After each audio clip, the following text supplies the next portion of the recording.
Today we are doing Bible read through Exodus 33 through 40.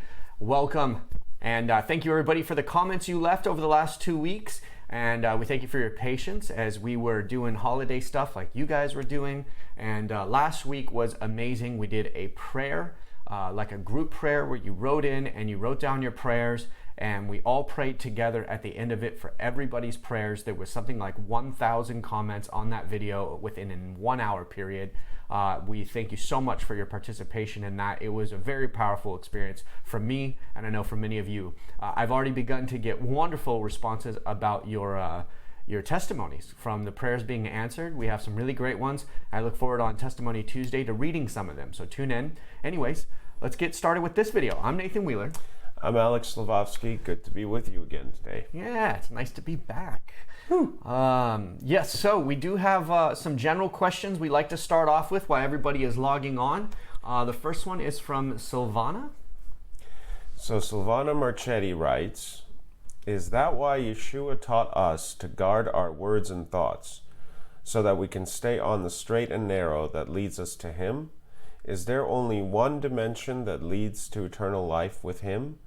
I thought I had a moment of epiphany. Please explain how it is that God can change His mind if He is in the, quote, forever present, in the past, i.e. in the past, present, and future at once. Since He can change His mind, does that not prove the infinite possibilities of different realities or dimensions? And since we're given free will we pick our own reality?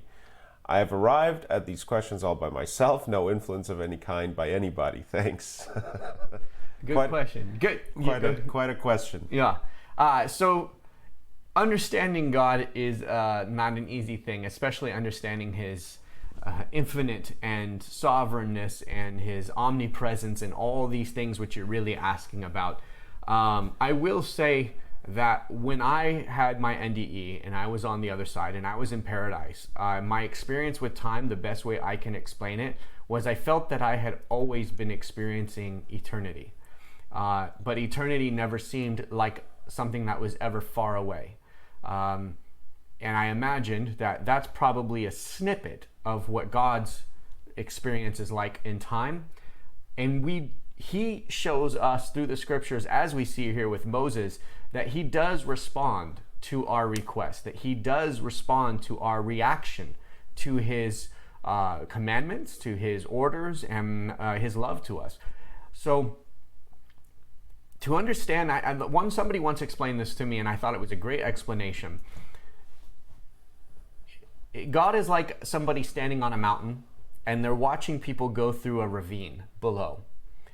Sure, they can see what is coming ahead because they're so high. They see farther than the people who are on the ground in the small ravine where the walls are blinding them only a few feet in front of them as they twist and turn through the ravine. And God is up high and He sees what's coming ahead. Does that mean that we cannot avoid trouble, or we cannot walk into trouble, or avoid happiness, or walk into happiness? Can God say this is going to happen because that He sees the future, which is not a lie, and doesn't mean that if we change course ourselves that we can't change the outcome? So that doesn't mean that God Himself has changed.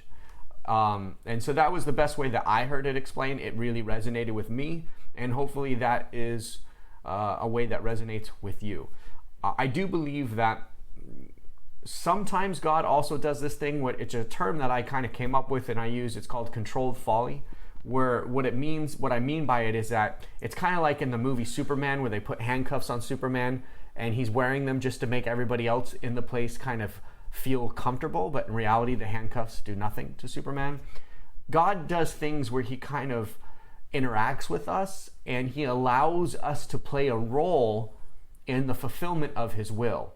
And while it looks like we are changing His mind, being that He is all-knowing, He also knew that we would ask those questions. He also knew that we would ask those prayers, or we would move in the ways that we would move.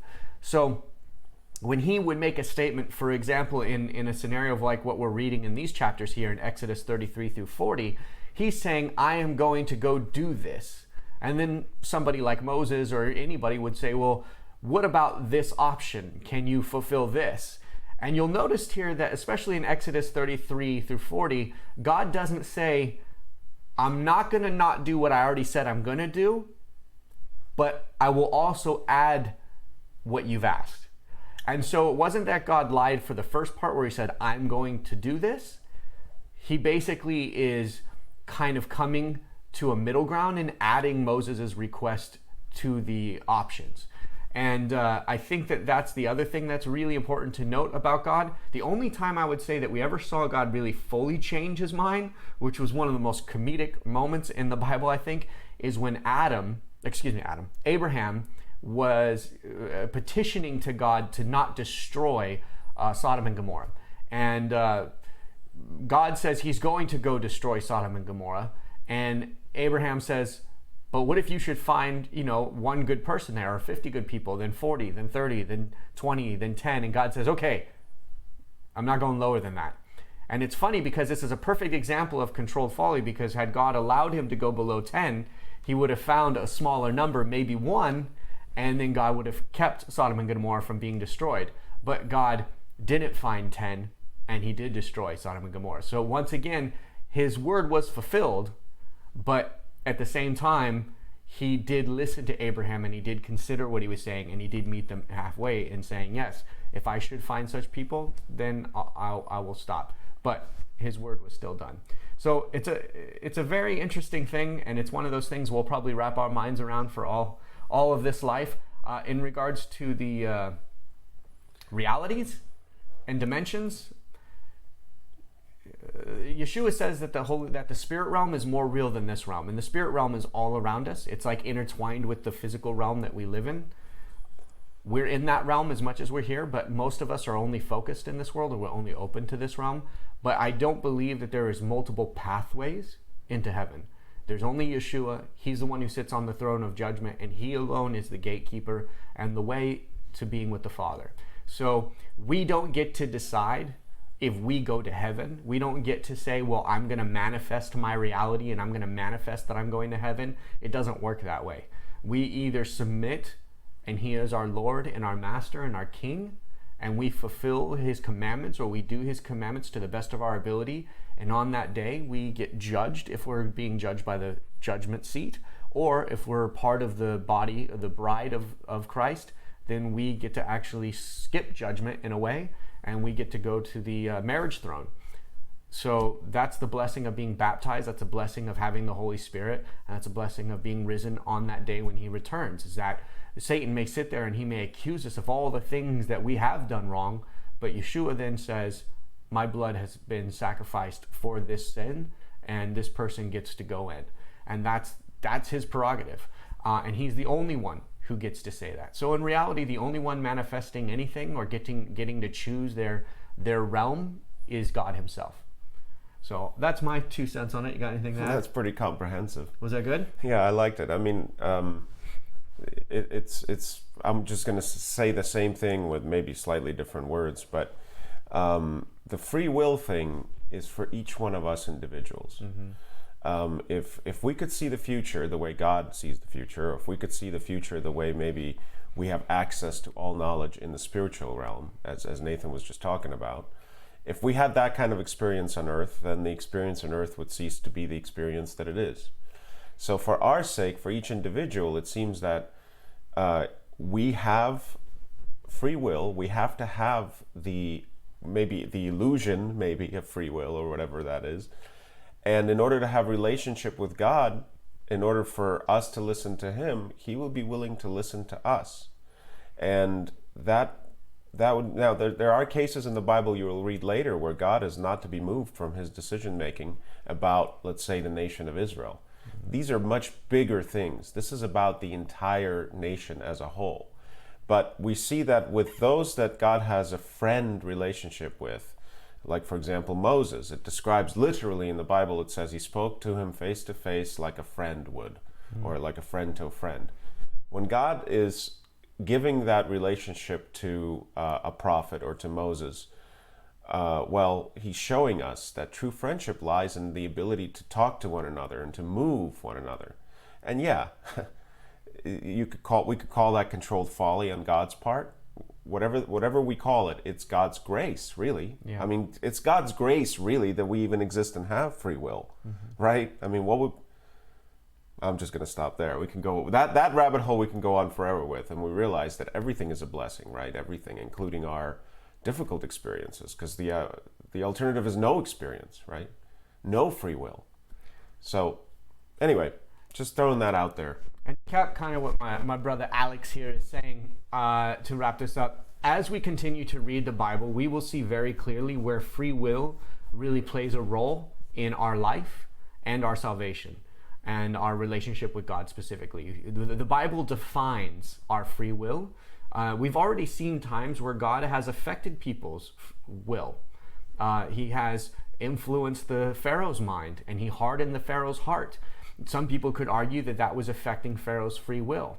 Does that mean that Pharaoh could not repent and get on his knees and say, I acknowledge that you are the Lord of Lords and the God of God, and I see what you're doing, and yeah, you know what? I'm a prideful jerk, and I would like to stop being that. And even though I want to go hurt these people, I don't want to act on it. He could have done that. That would have been his free will.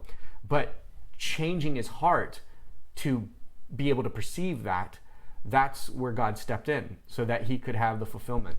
And that's something where, as the future scriptures will say, who is the pot to say to the maker, you have made me wrong? So as we continue to read, hold this question, and you will see that the Bible does answer it. And it gets down to a fine line where we really begin to understand how Yahweh interacts with us, when he interacts with us, and when he opens up and listens to particularly our requests per his will.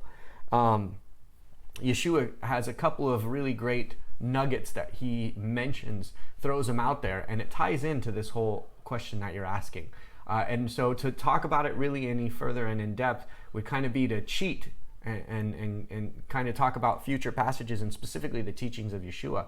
But I think that you ask a very great question and something we should definitely hold on to as we read further. A core question of existence, I think. For sure. Yeah. Next one, brother, go for it. Yeah. Good question, by the way. Joni Cook Glynn writes, "Hi Nathan, can you tell me what your take is on reincarnation? I'm curious because another person who had an NDE said it was a message he received. He's a neurosurgeon, and you may have heard of him, Eben Alexander. He wrote a book, Proof of Heaven. Anyways, I was watching his video talks, and he mentions it as a takeaway from his experience. I find that somewhat interesting. What do you believe?" Well, I have a video series on YouTube /Truth Me Free. So if you just go to that channel, Truth Me Free, it's actually how all this kind of started. You will see in that series, I think it's video 5 or 6. I think it's 6. You will see I answer the reincarnation question in great depth. So I'd like to leave that video to answer that question for you because this is the Bible read through. And yeah, let's go ahead and leave that. But I appreciate the question, and I think that you'll be happy with the answer that I give in that video. I think I give a very detailed response of my experience personally with the idea of reincarnation. I personally do not believe that reincarnation is what we think or what we are taught, especially with the Hindu version of reincarnation, which is what most people consider reincarnation to be, which is where a soul kind of gets recycled. I definitely do not believe that that is something that God does, and you'll understand in the video. So, yeah, thanks for the question. Just to add really quickly, I read Eben Alexander's book a little while ago, I think 3-4 years ago. I found it fascinating. It's an interesting book. It's an interesting experience from the point of view of somebody who had no belief in the afterlife at all, and then got to discover that while being basically entirely brain dead, they had this very rich experience, an experience of what Eben believes was of God, and I think in some sense it probably was. But I would ask him, if I ever got to meet him, what exactly makes him believe that reincarnation exists, because I remember little from the book, but I don't remember walking away from it being 100% convinced, or having him say something about, maybe he did, I don't know. It says in your question, he mentions it as a takeaway, which sounds a little vague. It doesn't sound like he got to experience or got He didn't get told by God. He didn't get told by God. By the way, tell everybody when you go back, reincarnation is real and you've been reincarnated. This would be the thing that you would want to look out for. I do believe that people have authentic reincarnation experiences, and I don't mean to interrupt you. That's fine. No. But it's, and I don't doubt that. I myself have had reincarnation experiences. But just because you experience something actually doesn't mean that it's real. And we know this from drug hallucinations or hallucinations from heavy fevers or anything like that. There are people who are walking around the world or in a mental ward right now, and they swear they see little green men chasing after them or little gremlins running on the walls. Does that mean that they're actually there? Does that mean they're actually seeing them? Maybe in some cases they're seeing the spirit realm. Maybe some cases it's a mental illness. So all I'm saying is that there are things that we can look into and we can take a look at, and I think that you'll be happy with my video 6 response, because I consider and I take into account my own experiences with near-death reincarnation when I was a New Ager and Buddhist, and I think I give a fairly full answer that makes it all make sense, so that the people who have had those experiences, I would say they're not lying, but at the same time they just may not understand what they're experiencing. So I think you'll enjoy the video. Hopefully you'll tune in and watch it. So Joshua Blue, we have another question. Should we do that one? Nikki, hello guys. I was wondering, what is your opinion on being cremated versus burial? Well, this is not exactly a it's not our passages of 33 through 40, but the Bible does talk about be buried, and it says don't cremate. However, I don't think that somebody who was caught in a house fire and got burned alive kind of thing, I don't think they're going to hell. So I don't think that burial is a salvation issue. I believe it's a holy issue. I also understand too that in our modern world, finances usually play a role in whether somebody gets buried or whether somebody is cremated. I would say pray about it, and whatever the Lord puts on your heart, I would follow that. But really, if it's something that bothers you or you're really questioning about it, I would pray about it and look to the scriptures and see what they say. But for my opinion or our opinion about something like that, that really has to be something that you decide on your own. That's my opinion about it. Yeah. Good question, though. Go for Joshua. Okay, Joshua Blue is asking, when Yod-He Vav-He asks for something without blemish, does that mean physically healthy, or does that mean an animal of all of one color? Does that animal have to be all brown or white or etc.? No brown animal with white skin spots or the like, or does blemish mean more of no scars or sores, rashes, or sick animals? Easy answer, all the above. So if the animal is supposed to be a particular color, he usually tells them. If the animal is supposed to be, of a certain type, of a sex or whatever, he tells them. But it needs to be completely blemish-free and the same color, like all the way through. Now, if a dog has a black nose and it has, white fur, complete white fur, and no other marks, no other spots or stripes or anything like that, does a black nose mean that it's not? No. Obviously, most dogs have black noses as far as I understand, except for pit bulls have red noses or whatever. But you get what I'm saying? So if it looks how it's supposed to look without like a fluctuation or a mole or a scratch or any kind of thing like that, that's what God means.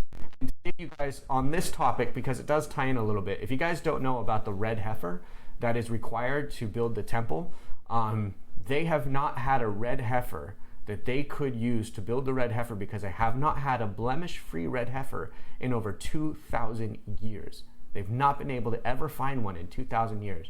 And now they have 3. So that's a pretty remarkable thing.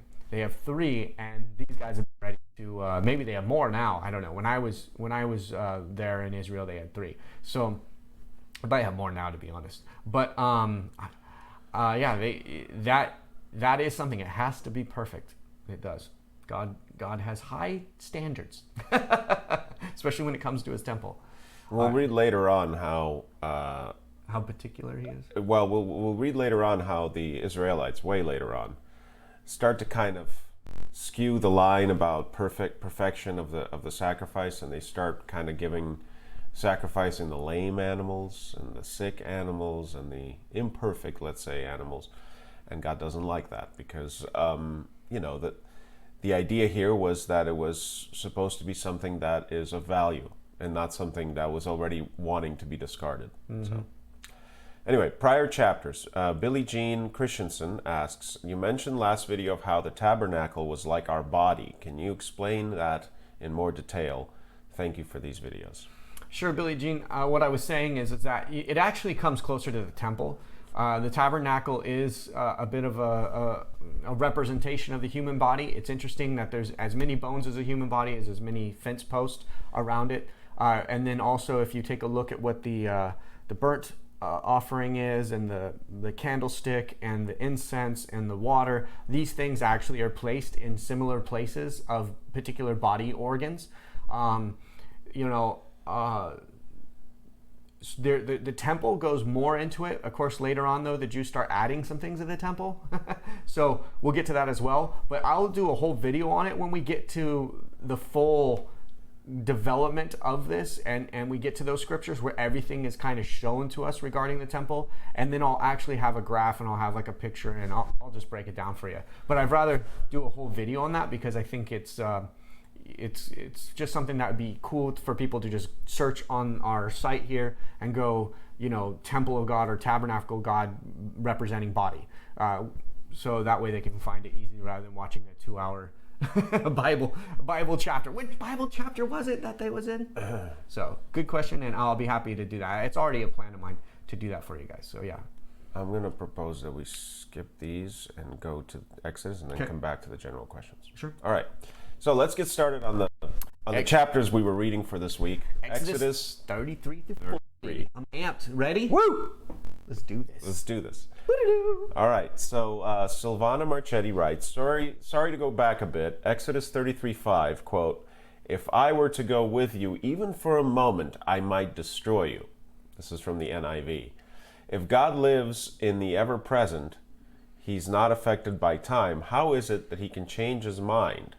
He already knows the future. How can anything we say or do change his mind? And yet Moses can clearly negotiate with him.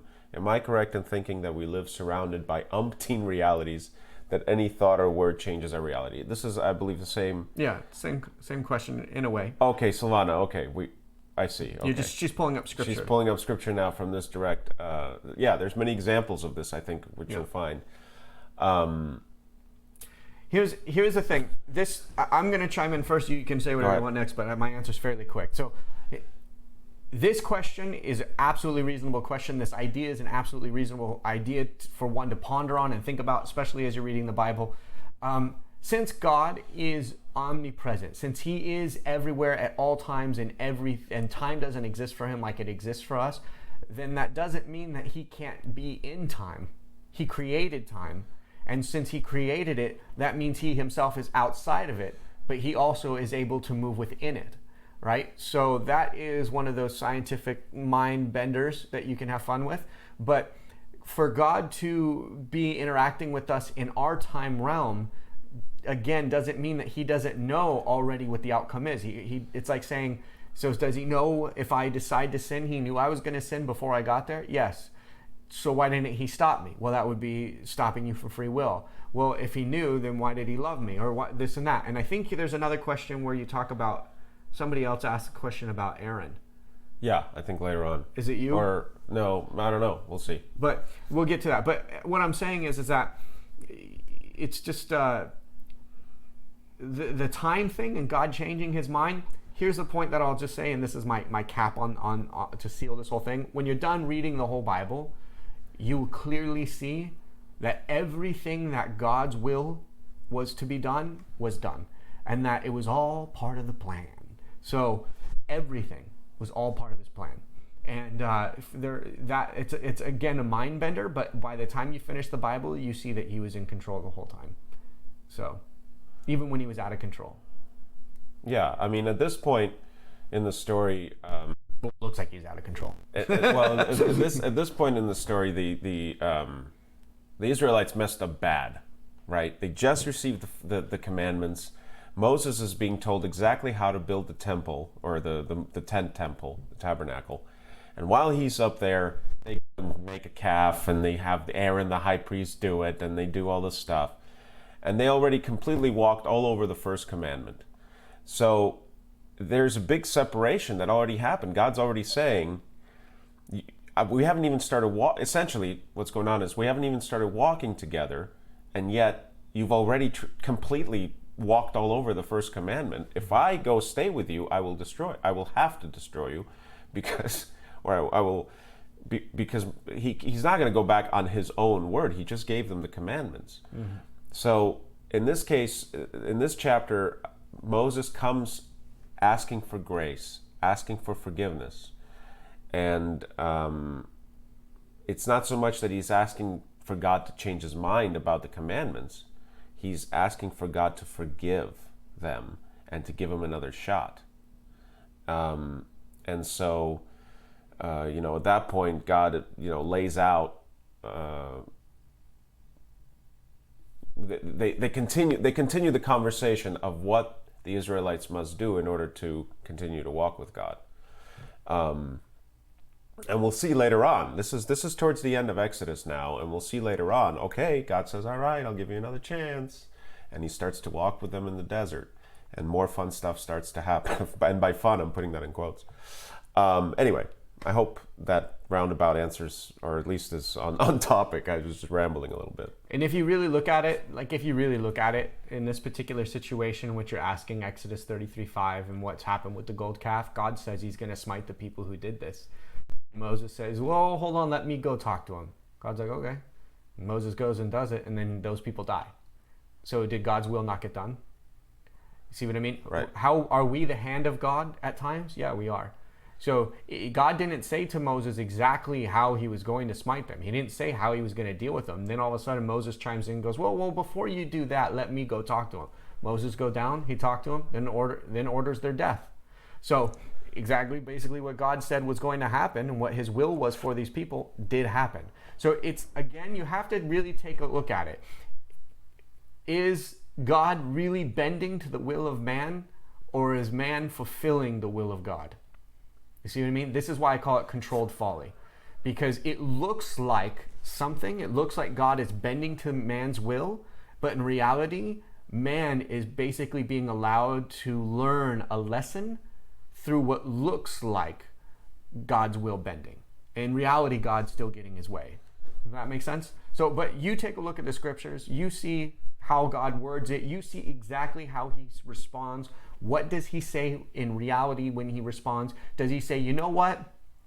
Since you asked me so nicely, you're right. I change my mind and I will no longer have them die. Instead, I'm going to bake them a cake." You know what I mean? Like, does He totally go from being like, "I will kill them," to being like, "All right, they get one free ride," or "Okay, I'll forgive them again and again and again"? Not really. You will notice that every single time somebody messes up in the Bible, no matter who they are, because we do get a question coming up about favoritism, and people pay a different type of price, and God knows the way that will hurt us the most if we've messed up really bad. For some of us, the greatest price we could pay is for us to be hurt because we're egomaniacs. For others of us, it would be to see our children suffer. So God deals with each individual in the appropriate way for that person. And so that's, I think it's just really important to make sure that your mind doesn't get tricked by what you're perceiving to be happening as to what is actually happening when you're reading the scriptures. Yeah, I mean, God's punishments for the Israelites hold on, let me formulate this thought, because punishment is also maybe the wrong word. But the idea is that the payback that they receive is, in each case, specific, and just like Nathan was saying, like Aaron is a great example. We'll read later about what goes on with Aaron. I mean, if we think about what Aaron did, he kind of messed up hugely. He's brother to Moses. He is witness to all of the miracles that were done upon Pharaoh. He was part of it. He's literally number 2 in the equation of God, Moses, Aaron, Israel. Yeah. Right? So he is in the unique position to have zero doubts. He should have zero doubts. And yet when left to sort of minister to the congregation while Moses is upstairs, Aaron allows himself to be convinced to build a calf He tells him how to do it. He collects gold to do it. He creates this calf, and then he blames the calf to have come from its own making. That it was some kind of he's making it sound as if it was a miraculous birth of this calf. Anyway, I just threw the gold in the fire and it just popped out as a calf. It's amazing. Yeah. So Aaron continues to serve God, continues to serve as high priest. But later on, we'll see what happens to Aaron. As a result, because he allowed the Israelites to go really far astray, really, really badly, really, really quickly, and it caused almost an entire break of the relationship between the nation and God Himself. So it's a bad one.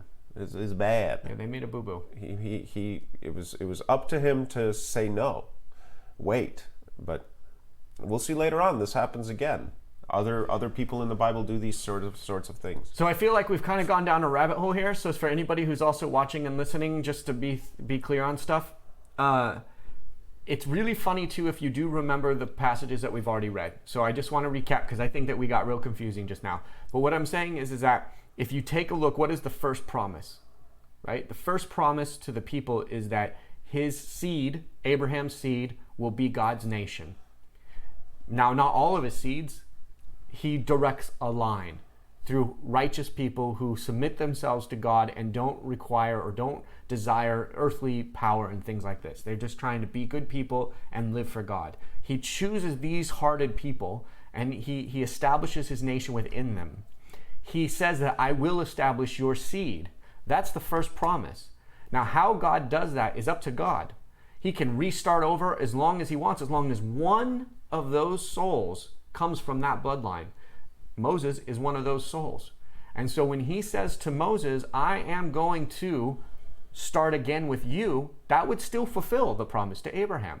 Does that make sense? So I just want to be very clear that it's not like God is on this course and then he's saying, I've thrown the towel on everything I've said. I just want to make sure that that's stated real clearly here, because he doesn't do that. He always finds at least one to make sure that his original promise is able to be fulfilled. And he offers Abraham or Moses an opportunity here to be that one to start fresh and anew.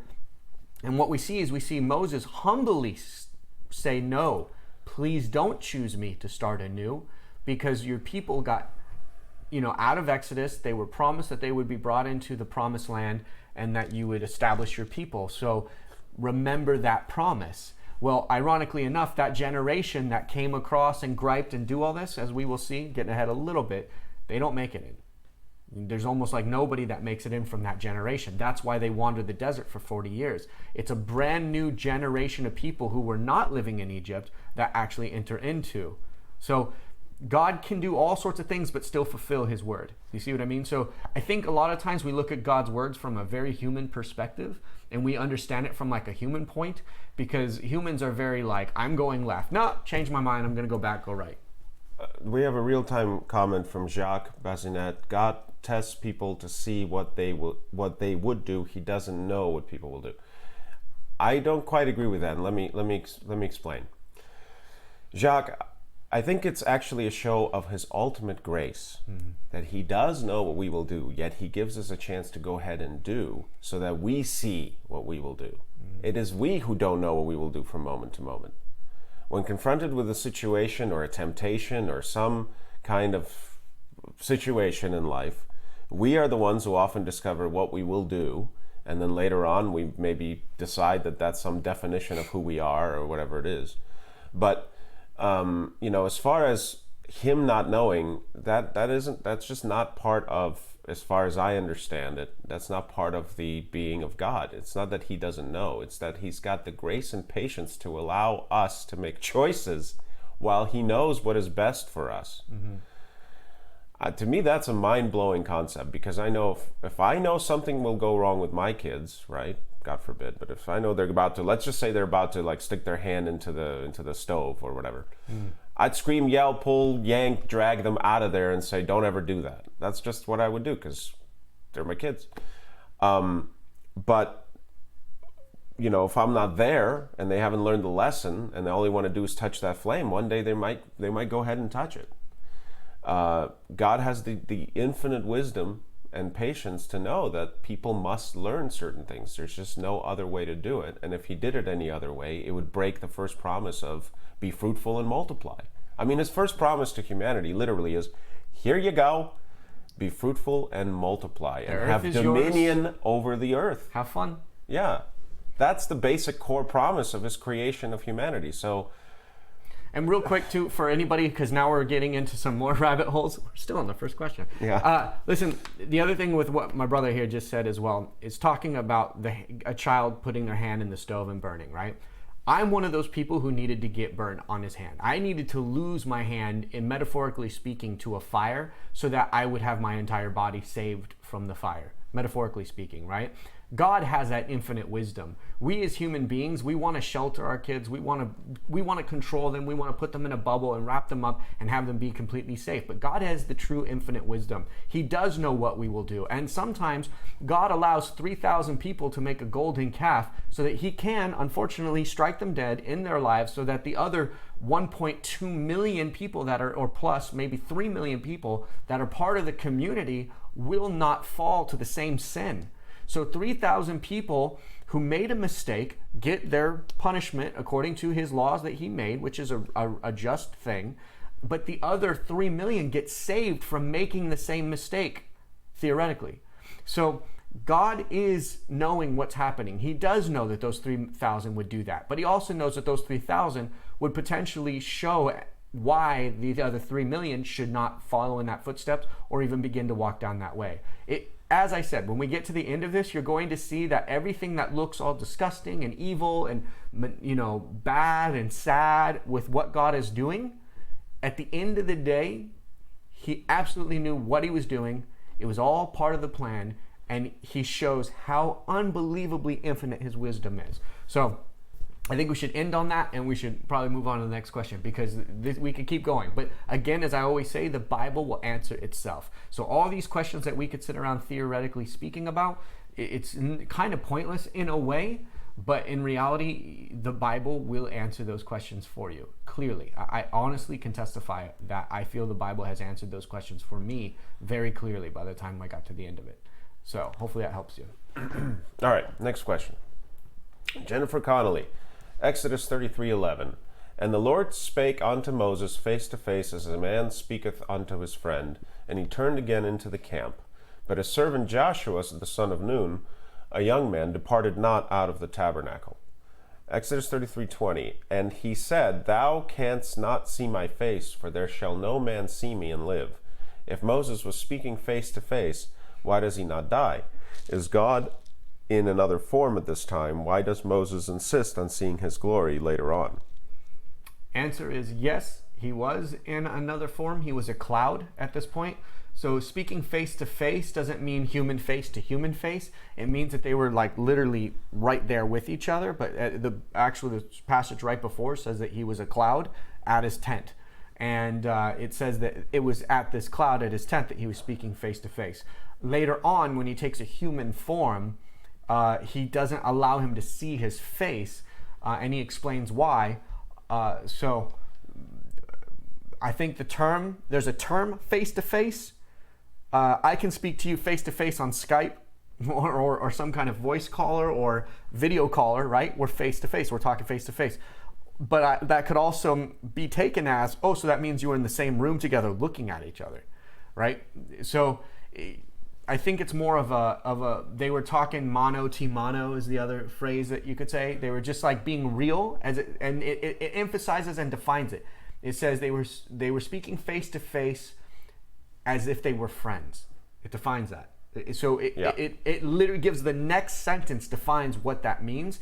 It just means that they were actually having a conversation, and that. If you can get past that and just receive that part, then your mind gets blown a second time, because you're like, hold the phone. Moses really did have this kind of relationship where multiple times throughout the Bible, they at least note, there may have been other times, but Moses had this relationship where he literally was like, hey God, how you doing today? And God's like, good, how are you? They just had like this real conversation ability. It's unbelievable. Moses was an unbelievably blessed person, to say the least. Yeah, and at this time, why does Moses insist on seeing his glory or in seeing his actual panim, his actual face? I think it struck me right now is that Moses is looking for that he's looking for, quote, God's humanity. Okay, he's looking for some empathy. He's scared. I think at this point he's pretty scared. I mean, you just had the elation, the glory of being saved, every single one, babies, children, women, everybody Israel was saved out of Egypt by tremendous miracles. And God brought them to this holy mountain where he gave him the laws, gave him the commandments with his own, written by his own finger. The 70 elders of Israel saw God. They saw that there was a being standing upon sapphire stones. I mean, just tremendous stuff going on. Everything manifested to let the Israelites know, yes, the Lord of the universe is with you. 40 days later, they make a calf. Moses goes down, sees God tells him, I'm going to smite them. Restart. I'm recapping this just to kind of bring us to this moment. I'm going to smite them for that, and I'm going to restart with just you. And Moses says, oh, please don't. Let me just go down there and fix it. And he goes down there, sees the calf, loses his mind, and starts to yell to everybody, those with me, come. And has them whip out swords and go take out 3,000 Israelites as punishment for this. And then nothing. And it seems that there's no more like God on the mountain calling to Moses to come and receive. I mean, this is a real low point. Moses is now scared that God may literally decide, because how would Moses know? Hey, you know what? I'm done with you guys. I'm done. I'm later. So Moses puts up his own tent outside of camp. God does come to visit Moses. He speaks to him as a friend. And at this point, Moses just wants to see his face. I think that's very human, right? Just wants to see his face. It's not so much that he needs proof or what, he just wants to see his face. And God has the grace to say, okay, well, you can't see my face, and there's reasons for it that I can't explain to you, essentially, is what he's saying. Right. But I'll let you see my back. I'll let you see that, yes, I really am that I understand who you are and I can empathize with you. So I'll let you see me. I'll let you see me, but you can't see my face. I mean, that's what's really going on in this particular section of the story. Yeah. And I think just to add to that, this particular passage or this part, you have to also understand too that this is a small village of people. Sure, it's large. It's a couple million people. So that's actually quite a big tribe of people. But you kill 3,000 people for building a gold calf to your God. And this God was thunder and lightning and loud noises and winds on this mountain that you're all tented up next to or near so you could easily see it. And now that that's gone, there's been a dramatic physical change to the environment. And it says that Moses took his tent outside of the town, outside of the group. I can imagine that if you killed 3,000 people, right, there'd be a lot of family members and a lot of people who wanted you dead. Sure, they probably feared Moses, killing Moses or harming Moses, but that doesn't mean that Moses wasn't walking around the camps, with evil eyes, just daggers being thrown at him left and right. You can imagine how awkward this entire a lot of times when we read the Bible, we forget the humanity of it. We forget that Moses is this real guy. Sometimes we put them on an altar and we think that they're superheroes in capes, and they're not. They're just real people. Moses was so real that he had a speech impediment, and he was so humble about his speech impediment that he had to have Aaron go and speak on his behalf because he was so self-conscious of his speech impediment. That shows you how real this guy is. He's not this great superhero we think he is. God chooses to work through him. Everything that is miraculous about Moses is God's will coming through him. And so what I'm saying is that when he goes later and he pitches his tent outside, probably to be alone, probably so he's not so worried about everybody looking at him like they want to kill him. And also he understands that God was ready to smite all these people.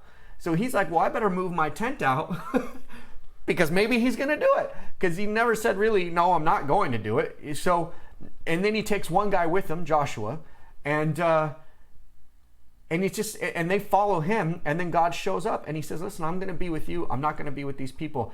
And I think at this moment, you can understand the humanity of Moses being like, this is really hard for me, God. I'm really struggling with the weight of what you've given me, the reality of the weight of what you've given me and what we're doing here. And he even says, Lord, and I don't know if anybody asked us. I don't think anybody does. So I'm going to throw this in there. If you look at the passages at this moment, Moses is like, God, don't move us forward unless you're going to be there with us. Don't move me forward unless you're going to be with me. I'm saying, Lord, don't let, if you know the future, he's acknowledging that God sees the future. He's saying, Lord, if you know that we're going to mess up in the future, don't move us into that future, right? And God actually tells him in his own way, sorry, buddy, no. Because he says, listen, Moses, I love you, and I'm going to bring you to the point that I have intended for you to be brought to, but I am going to show grace on whom I show grace, and I am also going to punish those whom I'm going to punish. You know, he basically says, you can't persuade me in this perspective. It's the first time where he actually tells Moses, no, in a very gentle and nice way, but he says, no, my will must be done because I see the bigger picture. And so I think that it's at this moment, I know it's at this moment that he says, show me your glory. Show me your face so I can just like see you, so that I know that, you know, the other thing is, have you ever talked to somebody and their face is behind a mask? Or ever talked to somebody, you know, just on the phone and you're wondering, how are they, what kind of faces are they making right now? What are they doing? I think for Moses to ask to see God's face is to see, is he emotionally affected? Does he care about what I'm asking? Does he see my humanity? I want to see his godly humanity, if such a thing exists. Right. He wants to be able to read God. He wants to see the love in the face. If you're just talking to a cloud that's hovering above you the whole time, and thunder and lightning and booming and fiery bushes, and I mean everything that God has manifested himself as a pillar of fire by night and a cloud by day, you know, this is like a massive symbolic godly visual. It's not something easy to relate to. And I think that that's really what Moses is having a hard time with. One, he is technically all by himself. He now realizes that Aaron doesn't really get it, and he realizes that it's all on his shoulders. And I think that when he asks to see God's face, he's really just looking for that connection. And he didn't ask to see a face, an image to make him feel better, which right. God does provide us. Right. Abraham saw a man with a face. Right. Jacob saw a man with a face. Right. Moses in the burning bush saw a messenger with a face. Mm-hmm. He's asking God, he's saying, God, let me see your face, your real face, your face. I want to know you. I want to see you. I want to have a relationship with your face. I want to see what's going on with you. Yeah. He wanted to see the real face of God. Yeah. And that's where God says, you can't. Mind blown. And he says, if you did, you die. Right. So that just goes to show you that for us to perceive what's really going on with God, it would just be massive. Yeah, I want to answer this one up here. Oh, okay. Jennifer Connolly asked in real time, is the ark a battery or weapon of war that builds up a charge from carrying it through the desert? Jennifer, I've looked into that in the past, and I would have to say yes. Everything that it's made of, the metals it's made of, how it's made, I've seen a really cool documentary and some reports on it, and to me it looks like it definitely charges. However, I don't want to say that, in my opinion, that doesn't mean that God had a special spiritual power attached to it as well, because we obviously know he did. But do I think that it had that kind of power to it, electrical charge kind of thing to it? I absolutely would say yes. Go down. There's one that... This one? Yeah, I wanted you to answer that. Irina KD, question to Nathan. Yahweh appears as a dark cloud in one of your YouTube videos. You mentioned when you were a kid, you saw a dark cloud coming close to you, and you saw Jesus on a dark cloud too. Is this a connection? Is there a connection? This is it. Yeah. This is... we actually do see that it's a dark cloud. It's not the white angels and the light coming through, as we picture in the cartoons. At this moment, the cloud is dark. It's a fiery smoke cloud. And that was exactly what I saw. And so yes, Irina, this is the exact same type of cloud that I saw. Pretty amazing stuff. I am blessed. Thanks for the question. All right, next one, Colleen. Colleen I writes, and he said, I beseech thee, show me thy glory. Oh, wait a second. Did we skip? Oh, yes. Yeah. Yes, show me thy glory. Exodus 33:18. God's glory means his creation, his presence, and what else? Explain glory, please. So I think we just did. Yeah. You know, I think it means just to see what is really him, because he knows he's not a pillar of fire. He knows he's not a cloud. He knows he's not a burning bush. So what are you? Like, who are you really? How can I perceive what and who you really are? Right. And I think it's again, it's a trust thing. It's our humanity. We want to know and we want to understand, and things that we don't know and things we don't understand freaks us out. And I think that this is a freaky moment. So I think that he's just saying, let me see what this is all really about. Let me see what you really are. So I don't think we can understand God's full glory either. When God does show him, he does go through a ritual of showing him something. He said, okay, I'll put you in the mountain in a crack. I'll close your eyes with my hand. You'll know that I've passed by, and then I'll remove my hand, and then you will see my back. Yeah. So God seems to take a human-like shape for the sake of Moses, to give him yet another bit of love, really. And it's interesting, because do we know if that's really the real body shape of God? It seems odd, because we know that God is actually everywhere, everything, right? So it's probably yet another manifestation, but one that could possibly be the actual manifestation of a certain character in the New Testament that we all know and love. And perhaps at that point there was this very specific reason why Moses could not see the face of this character, manifestation, because if he had seen the face of him, then someone else may have seen the face of him. And I'm borrowing from what Nathan completely blew my mind with when we were reading these things.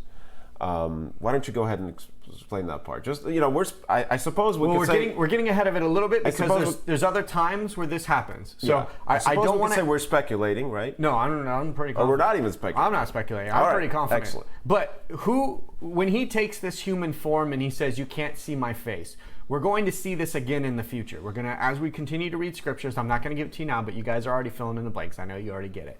But when he takes this human form, or when he's talking to other people and they say, Lord, what is your name?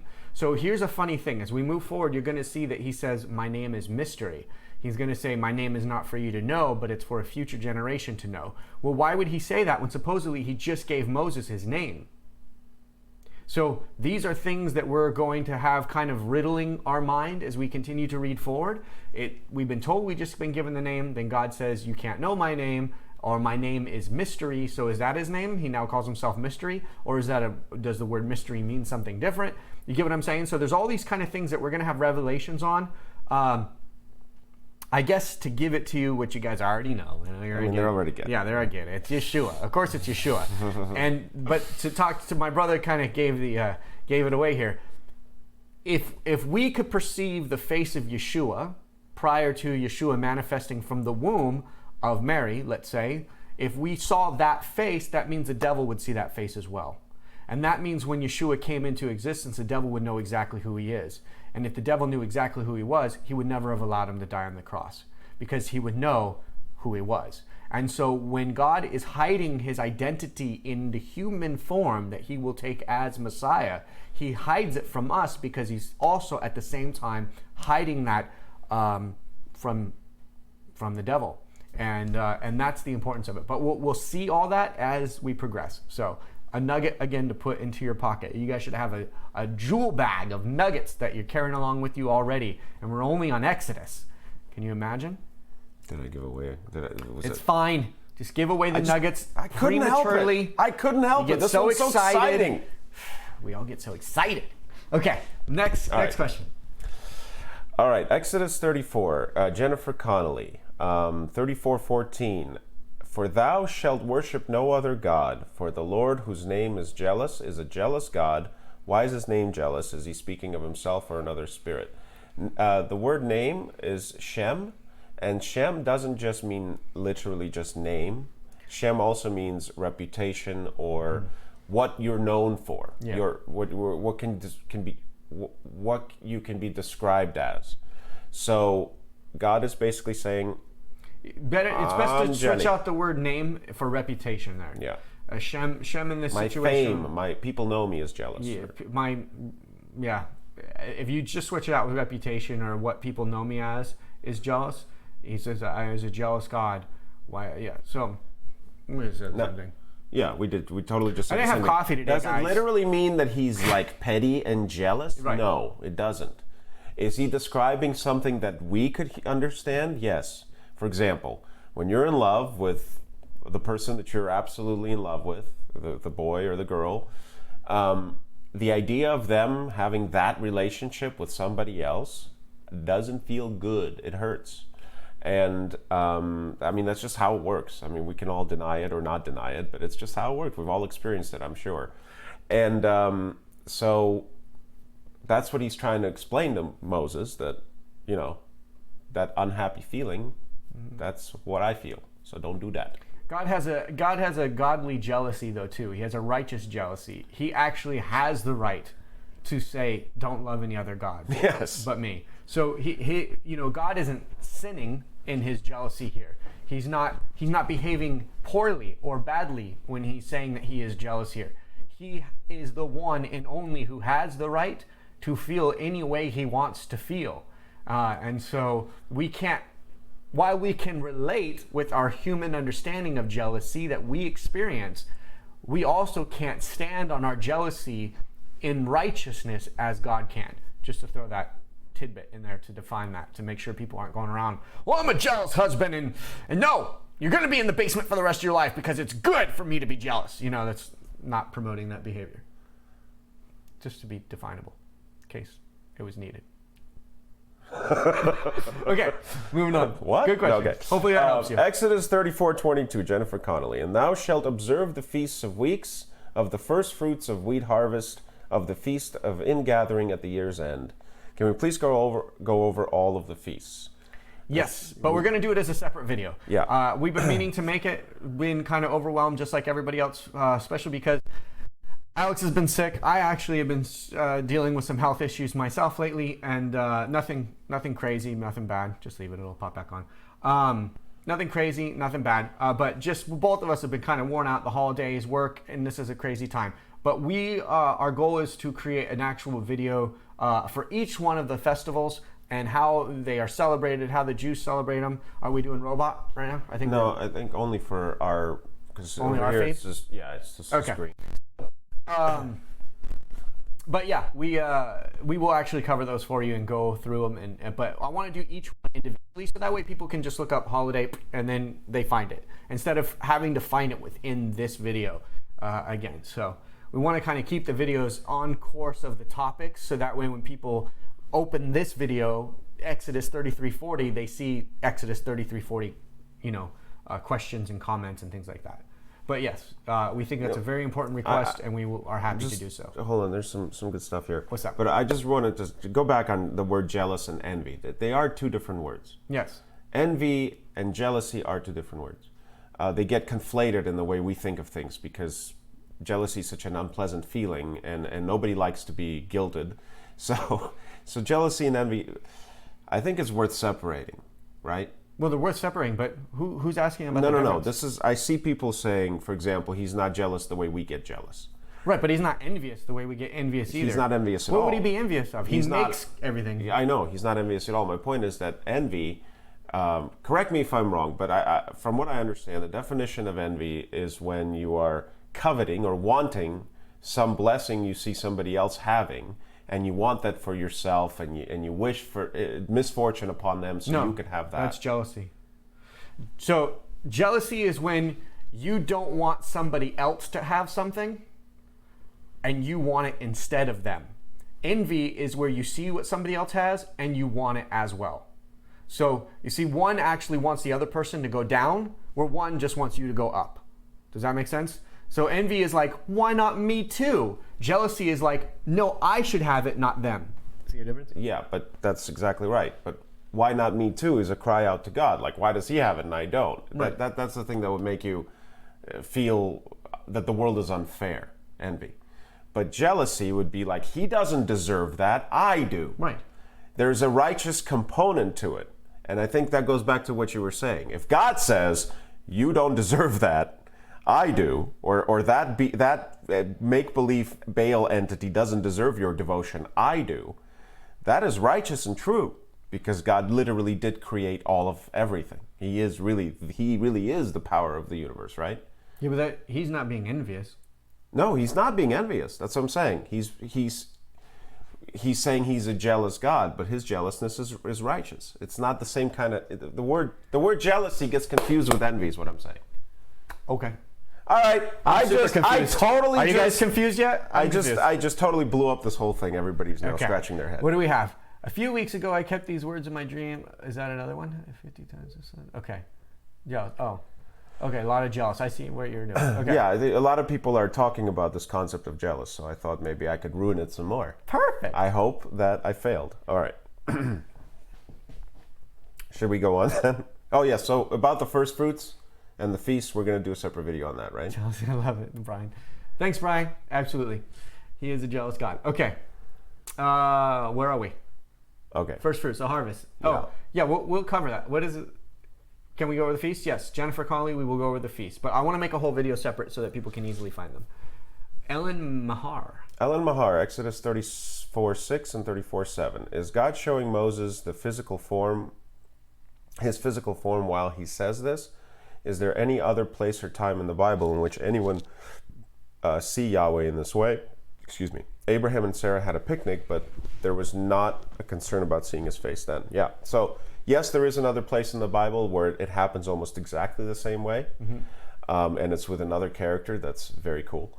And character. Another person. He was a real person, not a character. Well, in a fictitious story.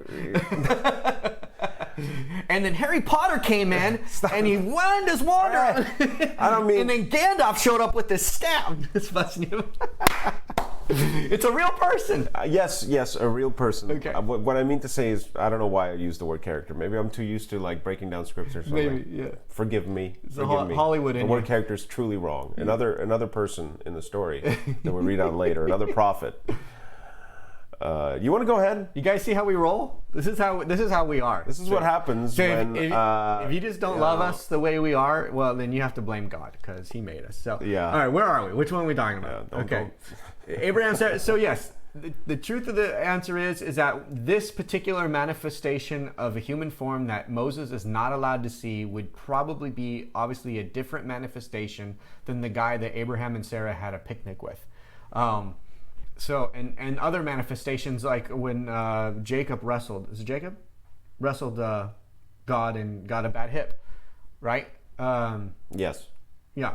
So, same. There was obviously a human form. So, yes, there are other human forms. There is another human form where somebody, as Alex was talking about, and we'll get there, and it'll all make sense. But again, as I said too, we're going to see where there are other people that ask him, reveal yourself to me, and he says, I can't, not for you, not now, at this time. And so that's a good question, but this is I think what Moses is seeing is a more raw, pure form, and I think that there's a specialness to this, and I think it's a build-up. It's a build-up to show, give this nugget away now. We're just going to give this nugget away right now, because it'll make sense. When Yeshua says, before Abraham was, I am, and when he says the sentence that I'm the one that the prophet spoke of, he says, I'm the one that they were waiting to see. Moses is here, the first kind of real true prophet, right? Like prophet, like the level. You get what I'm saying? Do I need to do it again? I don't think so. So my point is that he's fulfilling prophecy when he makes that claim. He is that one. He's referring to these moments as we read forward, that he is that manifestation. So this all plays into things that Yeshua will say. It's really amazing is that there's so much stuff that Yeshua says that if you haven't read the Old Testament, they're kind of just like lighthearted. Like, oh, well, I'm the one that the prophet spoke about. You're like, oh, that's sweet. They knew he was coming. That's cool. Like, no. Like, he was the one who was there. He was at these moments. He saw Moses' heart breaking. He saw the people messing up. He was in the tent, one having conversation with Moses. When you understand that, it weighs so much more when he drops these sentences. That's the importance, really one of the major importances of reading the Old Testament, is you understand how important what Yeshua did and what he said was. There was nothing that he said that was fluff or just words. Everything had an unbelievable power to the meaning of it. Yeah, hopefully that helps. Yeah? Absolutely. Okay, Exodus 35.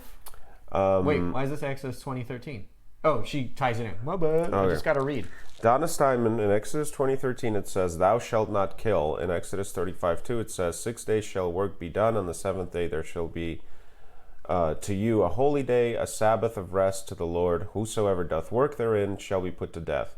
Why is it forbidden in one place and instructed to do in another? Does this have something to do with the person's guilt or innocence? Yes, and thou shalt not kill is actually thou shalt not murder. So, yeah, that hopefully explains everything. You know, like the horror movies, they always do that. Thou shalt not murder. Thou shalt not murder. Yes. So, yeah, the word is not thou shalt not kill. In fact, there's a time in the Bible we'll see coming up where actually God literally commands somebody to be murdered, assassinated. So how is God breaking a commandment with that? These are all the kind of things that we'll have to take a understanding to, and we'll have to take a look. But thou shalt not kill, or thou shalt not technically murder. It means you don't decide that somebody else's life needs to come to an end.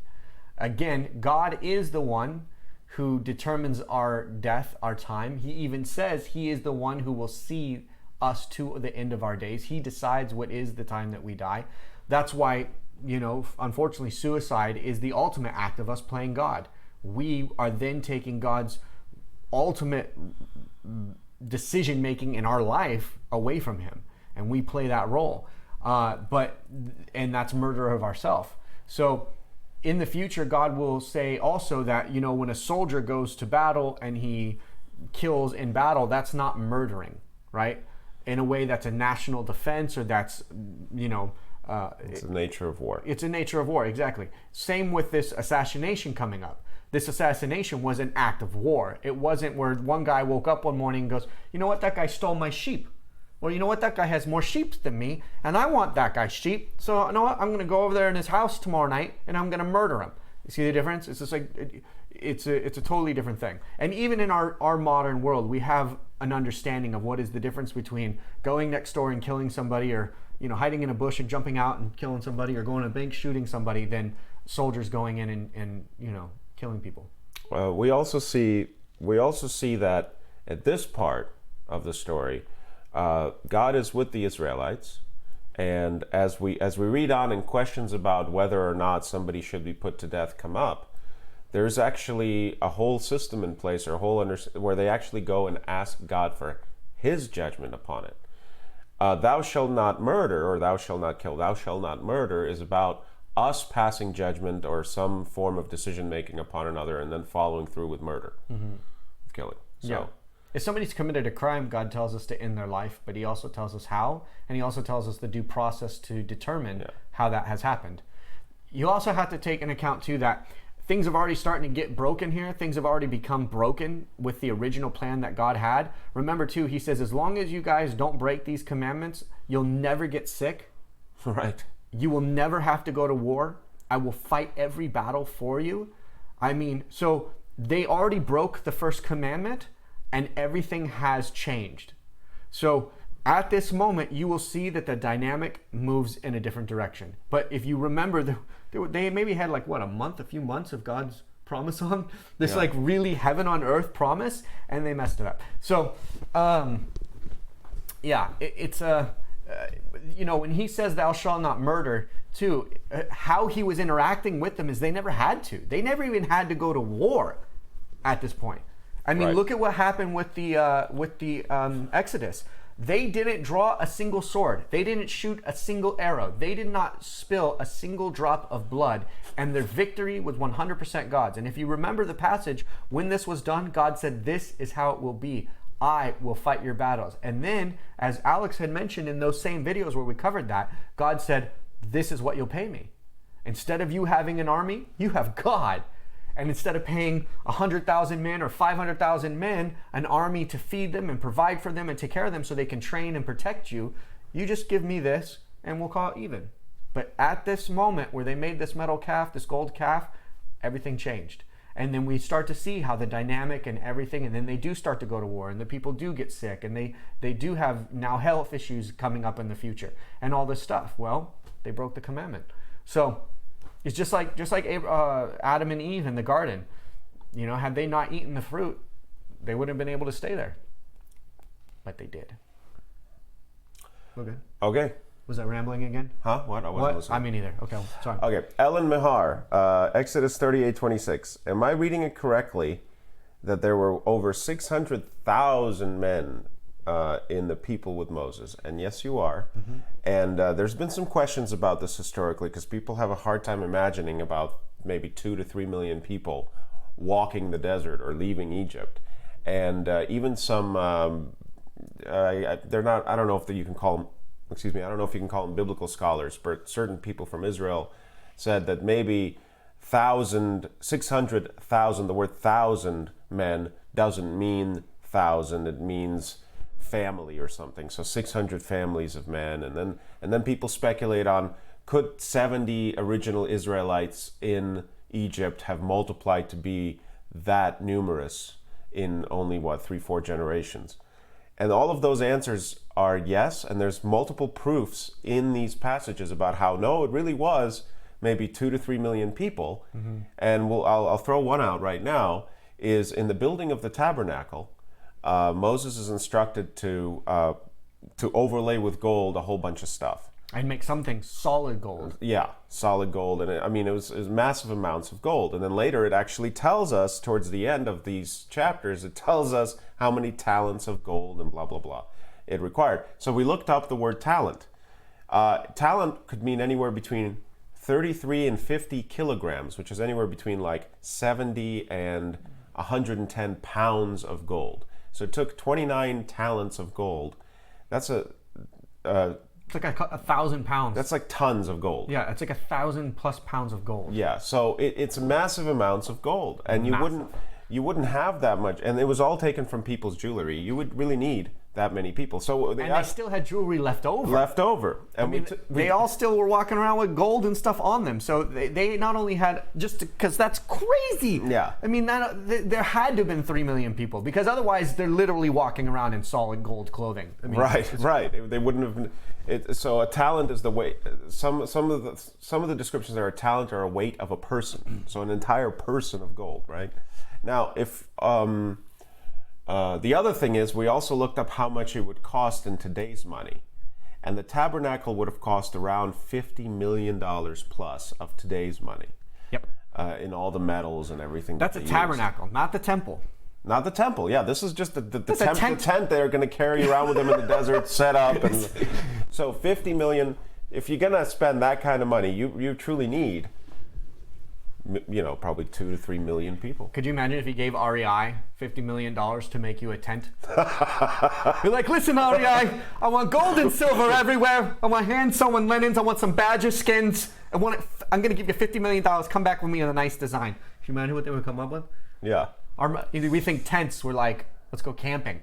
This is a $50 million tent. Crazy. Yeah, so yeah, the amount of people in the desert, 600,000 men of age, which was 20 years old and up. Yeah.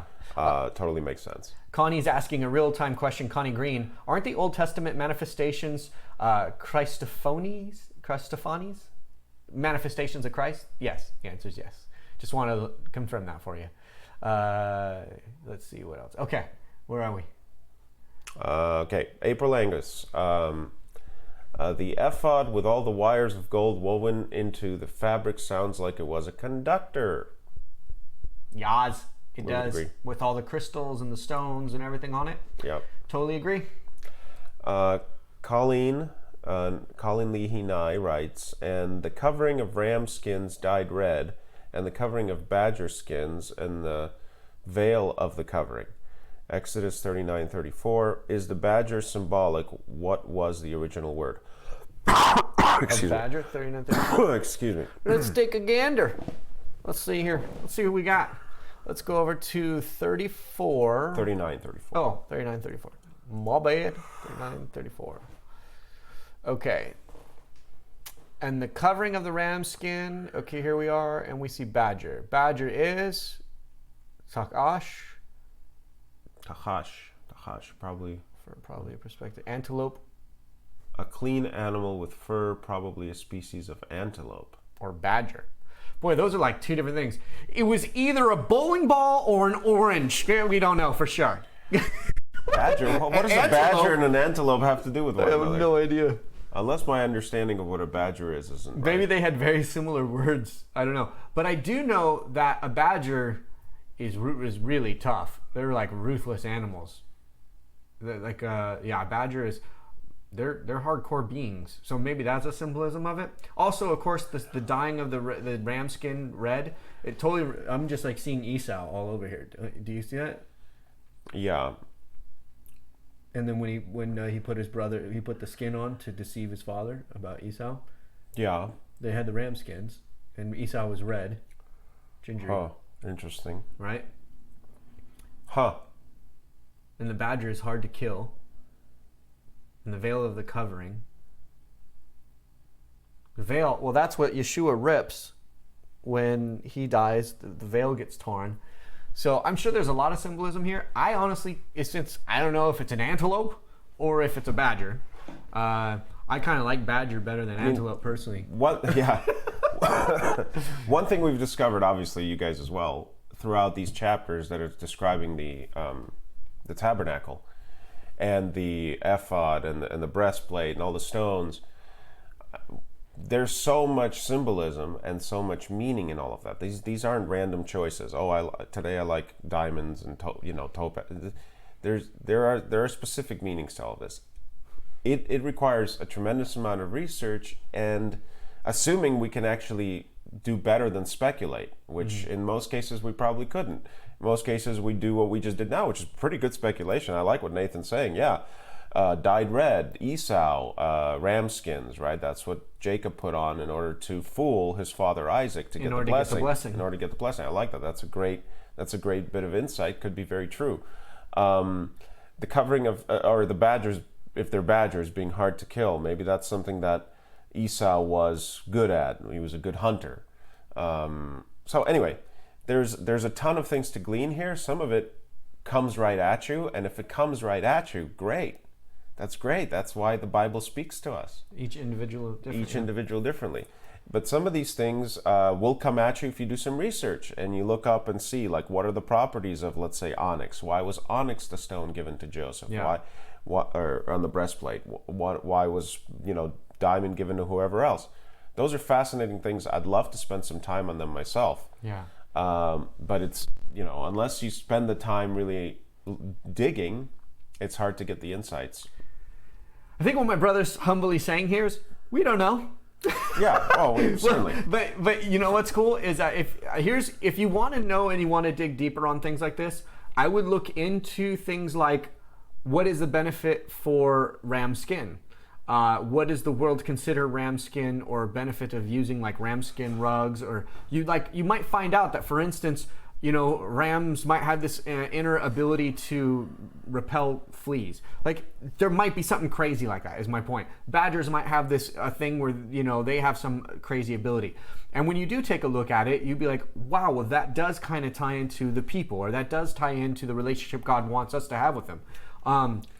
All this stuff is cool. The other thing I would recommend on top of that kind of research with this kind of stuff is you look up like things like conductivity of the metals that are used. Brass polishes real easy, but it also gets dirty real easy. So it shines nicely and you get a nice reflection, but not quite like silver. But it's also easier to get dirty, easier to reflect. There's also things that I would also recommend. For instance, looking at the original Hebrew, what are they called? The hieroglyphs, the image words, letters. So Hebrew ancient lettering symbols. Yeah, ancient symbols. Actually, instead of having a letter like we have in the English language or the Hebrews have today, they had like an image. It would look almost like a hieroglyph, right? And if you were to look at those, you might get also more meaning. So if you take a look at the word that they use for badger, which is H8476 of Strong's, it is takash. And if you were to take a look at the Hebrew lettering for that and see what those letters say in a sentence, you might get also more meaning. So those are the kind of things that I would begin to do your research on. If you want to dig deeper and see what all the importance of all this stuff is, there will be a lot more meaning. Also, there's numerology, because remember, every letter in Hebrew is also a number. So you can go as far down in this rabbit hole as you want, but let me encourage all my brothers and sisters out there who are doing this Bible read through with us or watching this video at any time, live or in the future, pre-recorded.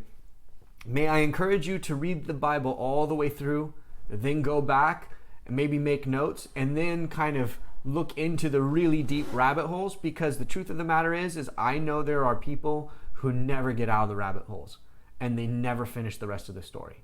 They might be experts on this one passage and the numerology and the mathematics and the secret codes and all these things, but then if you ask them about, John 3:16, they're like, I never got to that. What does that one say? And you're just like, you may want to stop with the codes and keep reading. Get my point? So let me just encourage you on that. Okay. Irina KD writes in real time, the man who has built most of the things that Yahweh instructed, his name was Bezalel. His role seems important according to Exodus 38:22. And Bezalel, the son of Uri, the son of Hur of the tribe of Judah, made all that the Lord commanded Moses. So he came from the same line as Yeshua. The sentence saying, made all that the Lord commanded, seems to have another meaning. Well, God does pick Bezalel and the other guy whose name escapes me right now. Aholiab? Aholiab? He literally... That's pretty good. Come on. He before even the golden calf incident, he's telling Moses, I have already chosen two with whom I've given my spirit of wisdom so that they can build the perfect tabernacle the way we want it built. But your sentence about linking him to Yeshua because of the tribe of Judah, why not? Well, and Yeshua was a carpenter. Right. So sure. I would definitely say there's something there. But again, God just likes to constantly reiterate, this is me. This is me. Oh, by the way, this is me. Oh, in case you're wondering, this event right now, that's me. So he does things multiple times.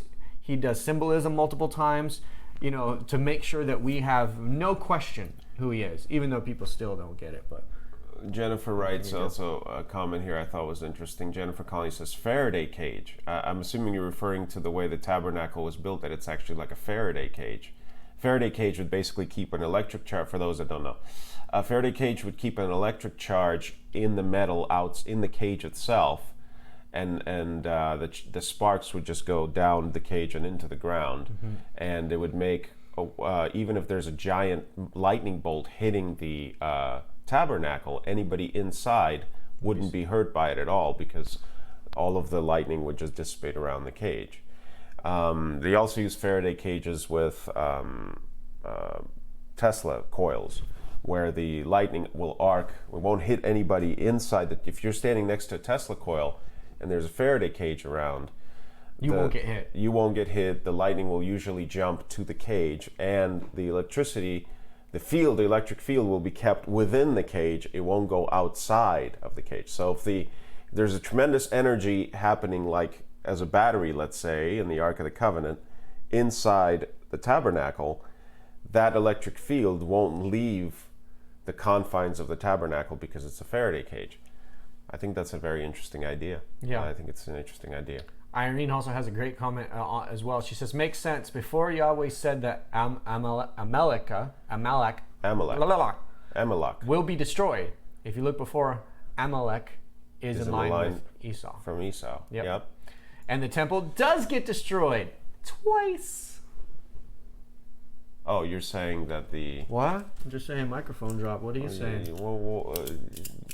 I just drop microphones. What are you doing? You're dropping microphones. I'm not following along. It's just me. I'm by myself dropping microphones. Just go ahead. Just go ahead and call it out. It's just drop that microphone. Me and Irina right now. Okay, we're getting this. We're on the same wavelength. We're waving together. All right. Let's see. Yeah. Sorry. My microphone's right there, and I'm waving on my microphone. Okay. Here we go. Last question from Exodus 40. Bethany writes, Hi. Found it interesting that in Exodus 40:16 it says, Thus did Moses according to all that the Lord commanded him, so did he. Then in Exodus 40, 19, 21, 23, 25, 27, 29, and 32, it is repeated, just as the Lord commanded Moses, which is another 7 times. Is this just emphasis, or is 7 repetitions symbolic of something else? Well, I think it's very interesting that it's 7. I didn't count them. And if it's in fact 7, that's cool. Well, that is symbolic because God says the number 7 is the completion, right? Right. So... I think there is some bit of... Or is 8 completion? No, 8... No, 7... Now I have to look it up. Why did you have to go and say stuff? Now we have to look them Nate. up. Gosh. I always ruin everything. Let's take a look. I remember reading... While he looks, I remember reading this, and to me it struck as the authors here, the recorders here. I was right. I wasn't crazy. Not the authors, the recorders. Spiritual perfection. Completion. Okay, good.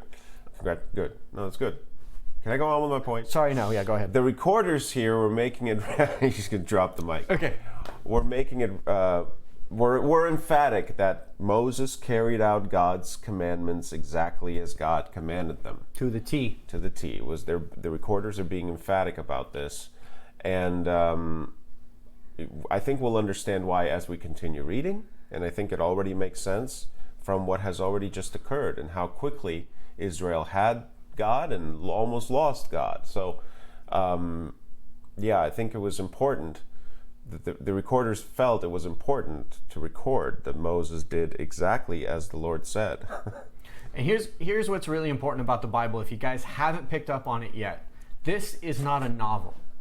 This book is a historical account of events and relationships with the true living God. And so what you will notice, and we talked about this actually in the very beginning Genesis, we talked about how at the end of every one of these books, the Jews would recap so that the reader and the historians who would look into these scriptures would understand what they just read and the time period in which they just read it. So if you do look at this end piece that you're talking about at Exodus 40, you will see it as one of those. Do you remember what those are called? What was that called? Toledoth. The Toledoth. So if you want to Google that, Toledoth, don't ask me how to spell it. I have no idea. But if the Jews do this thing called a Toledoth, and what it does is it recaps what you just read, it seals it and says this is this time period, this is for this cause and this purpose, and these are the people in which this story you just read is about. And this Toledoth is like a making sure that you fully understood what you just read and what historically we just accounted. And so the Bible is not a novel.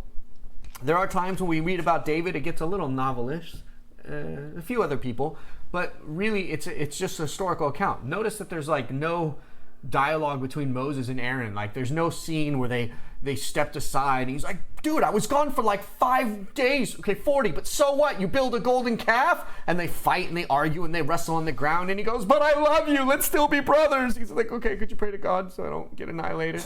You know, like there's no scene like that goes down. Did I just envision that? Nobody else saw that? Thank you for play acting that scene. Did you like that? I thought it was pretty good. Take 2. Should we do it again? No, just one take is good? I got it in one take. take. You nailed it on the first one. Got it in one take. Yes. All right, so, but do you see my point? There's nothing going down like that in the Bible. So it's a historical documentation, which is why something like this is important. Fabulous. Okay, I'm done. That covers the questions about the chapters. We have some 4 journals. questions about prior chapters that we skipped just so we can get to these chapters. Okay, let's cover them. We'll go ahead and cover them now. So Anatoly Man writes, my final question, which is actually the first question we're reading, my final question will be about the commandments themselves. When Christ says to keep the commandment as in the rich man's story, is he clear that we must keep the 10 commandments of Moses? Is that the moral law also that Gentiles have engraved in them, or basically any human being? Explain the second commandment about graven images too. Orthodox love to pray to icons. Thoughts? Also God name in vain commandment. Thoughts? And lastly, it seems before any revelation, people must fast and pray for days before the big thing comes. Is that a formula? Wow, that's like 55 questions in one. Go for it. I look forward to you doing this one. Really? Okay, well, I'll start in the end, because that's the question that's fresh in my mind. And no, there is no formula about revelations. We talked about this. No.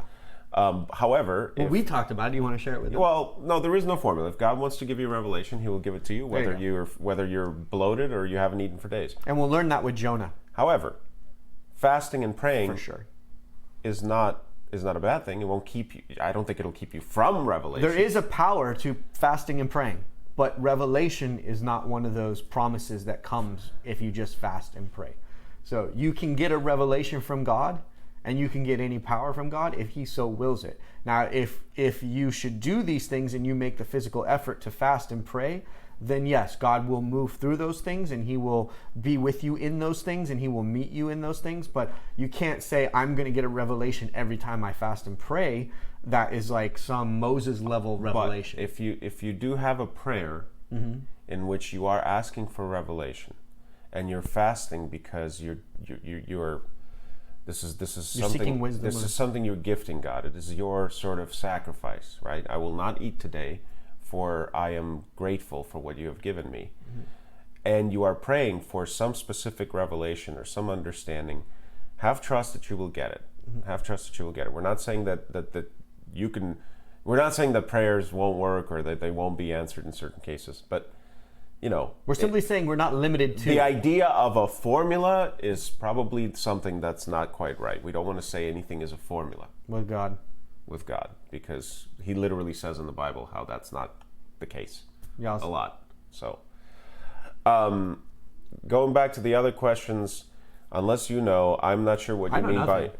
Well, thanks for telling me now. I'm gonna go home. Go. Okay. What do we got? I'm not sure what you mean about Orthodox love to pray to icons. I'm not sure exactly what that means. Or if you give a statement like that, you got to give us references. And I don't know about Orthodox. Are you talking about Orthodox Christians, or are you talking about Orthodox Jews? I don't know about Orthodox Jews praying to any icons. If you're talking about those who claim to be Orthodox Christianish categories, a denomination called Orthodox, then yes, you are right. They love idols and icons and things like that. They're not following the commandments of the Bible, so that question is irrelevant, because we're not going based upon people's practices. We're going based upon the Bible. Is there a moral law also that the Gentiles have engraved in them? Are you saying so that? See, this doesn't make any sense. This is why we're kind of confused on your question. First of all, let's just tackle them one at a time. Christ said, "Follow the commandments." Does He mean the 10 Commandments? Yes. He also said, though, that when you love your God with all your heart, mind, and soul, and you love each other as I have loved you, then you are fulfilling the 10 Commandments. Meaning that it'll just be a natural cause. It'll be a natural thing. He also says later that He will put the Holy Spirit in us. And the thing that we could not do before because our flesh waged such a crazy war against us, that with the Holy Spirit in us, it will be a natural thing for us to want to fulfill the 10 Commandments. Christ also said that He did not come to abolish the 10 Commandments, but to fulfill them. So He does. To fulfill doesn't mean to destroy. To fulfill doesn't mean, okay, they're done. There's nothing that's not Christian in the 10 Commandments. So yes, we as believers of Yeshua and followers of the way should absolutely be following the 10 Commandments. Explain the second commandment, the graven images. There's nothing to explain. Don't be building no golden calves with God. This whole scripture we just read, this whole part of Exodus we just read, just proves that to a T. If you're talking about how does it apply in Christianity, I don't think we should be having images of Christ, being something that we put on an altar and we pray to. Do I think that having a movie, Passion of the Christ, made by Mel Gibson is sinful? Not at all. Do I think that having a t-shirt that says I love Jesus and there's an image of what looks like Jesus or something like that, I don't think that's sinful. Now, if you took that t-shirt off, you put it on your wall and you prayed to it, then I think you ran into the problem, because that's praying to it. That's idolizing it, right? Testifying that God is your Lord, waving a banner that says God is my King. The Bible also says stand on the rooftops and shout it out if you have to. Tell the world you're a Christian. Do whatever you need to do to let the world know you're a believer. If that means you want to take an image of Christ and say, this is my Lord and Savior, and you don't physically mean the picture is your Lord and Savior, or the idol is your Savior, then you're doing right. So I just had a funny image as you were talking about this. Maybe it's only funny to me. Maybe I'm silly.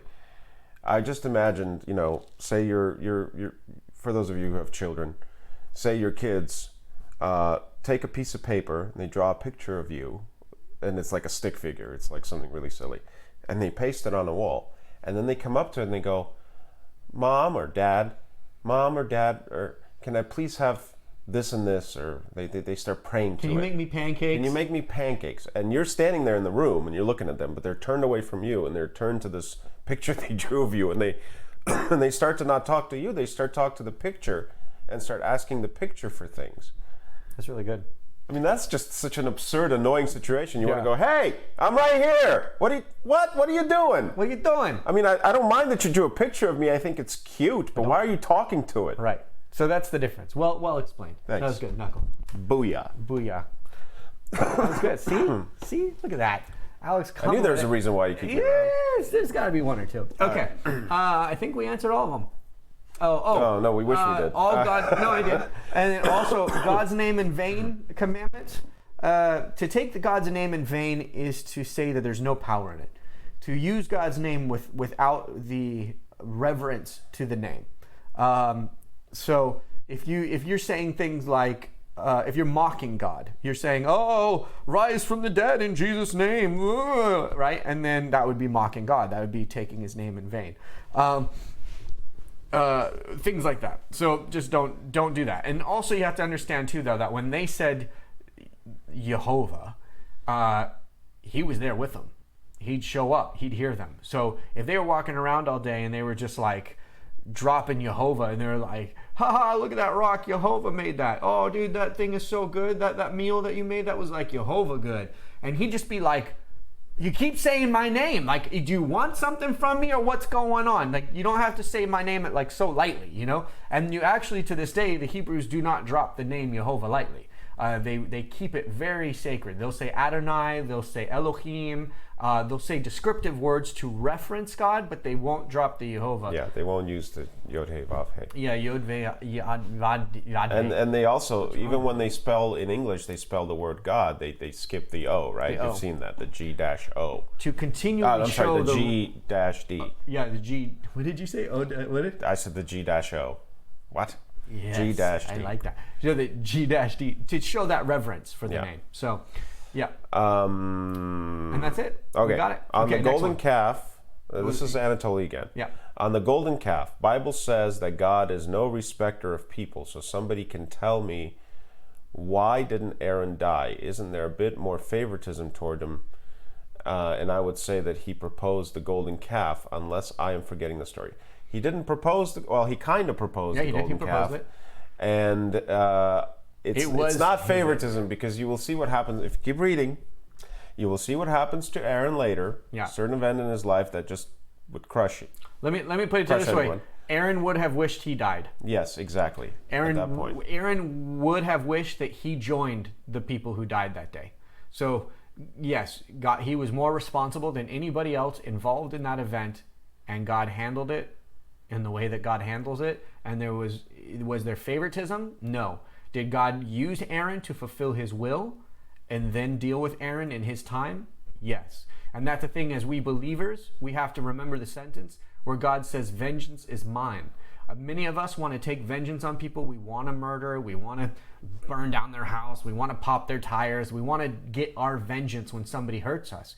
But if we leave our vengeance to the Lord, He will be able to use that person in a way for His arc of His story or to glorify His name, and then He will deal with that person in His time. And this is a perfect example. Aaron is getting shown favoritism at first glance, but then he pays a higher price than any of the people who lost their own lives. So, no. Yeah. It's balanced. Next question. For a previous chapter, when Moses took the tablets and appeared before the people, generally, the Bible says he was covered in light or shone. The Hebrew... Oh, did we do this No, one we didn't already? read it yet. The horns? No. We didn't answer The Hebrew word, though, is tricky, for it also means grew horns. No kidding. Check it in concordance. So did Moses shine or grow horns, lift up the tablets that made an optical illusion as horns above his head? We looked it up. And actually, I've seen it for myself, and you can see pictures online. When Michelangelo did his famous sculpture of Moses, he gave him actually two little horns, and there was a we might consider like pan horns. Pan horns, yeah. And there's a belief in medieval Europe which essentially became kind of an anti-Semitic belief that Jews had horns. Well, we don't have horns.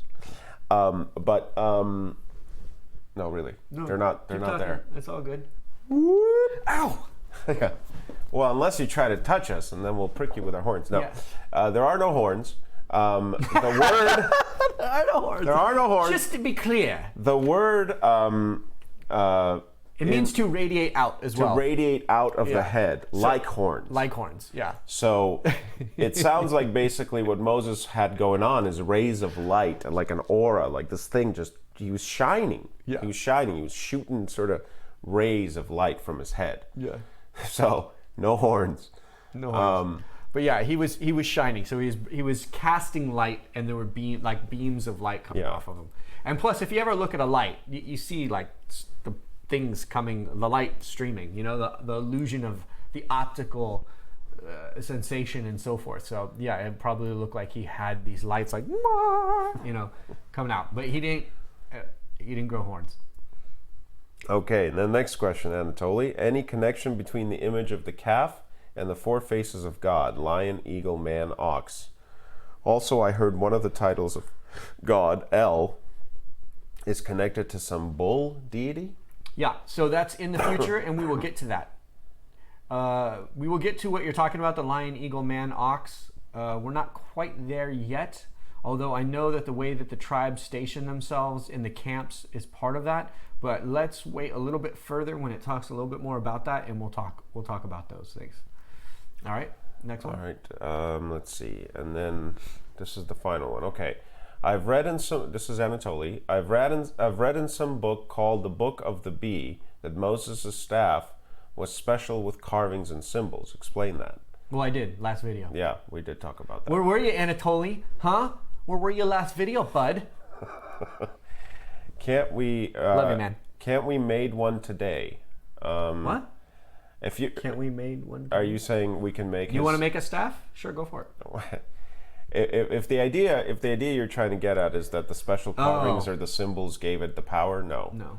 The staff could have been just about anything. So else. I talked about this last video, and I said that when was it last video or the video before even? It was the last video, yeah.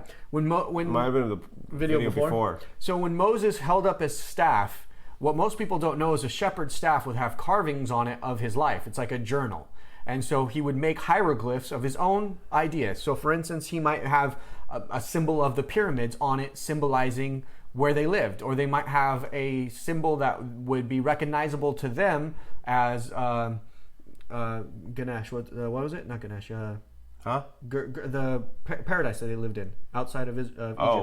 Goshen. Goshen. They might have a symbol that represented Goshen, right?